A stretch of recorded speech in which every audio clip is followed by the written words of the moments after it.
হালার পুথালা, তোর বোনের বিয়া করছি, তুই আমার শালা। এই ছোট্ট কালো হাঁসটি হাঁস হয়ে পুকুরে সাঁতার কাটতে পারে না। बेकार है भैया, मैं तो टूट गया। সাঁতার না জানার দুঃখে জঙ্গলে এসে হাঁসটি বসে বসে কাঁদতে থাকে। তা দেখে জঙ্গলের প্রাণীরা এসে বলে, বাইক না তোমার বডির এই অবস্থা কে? সুই মুই লাও নাকি? রক মক বাইরে গেছে। এরপর হাঁসটি কিভাবে সাঁতার শেখা যায় সাঁতার প্রশিক্ষকের কাছে চলে যায়। আমি বলুম না, আমার শোরুম করে।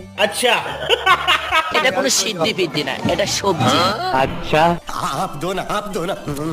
কিনছি রে কিনছি, আমি টেনশন কিনছি। সাঁতার প্রশিক্ষকের কাছ থেকে বুদ্ধি নিয়ে সাঁতার কাটতে চলে আসে। वाओ क्या लड़का है, वेरी हैंडसम बॉय, इससे तो बहुत मजा आएगा। সুটিয়ে লাল করে দেবো, নোংরামি বার করে দেবো।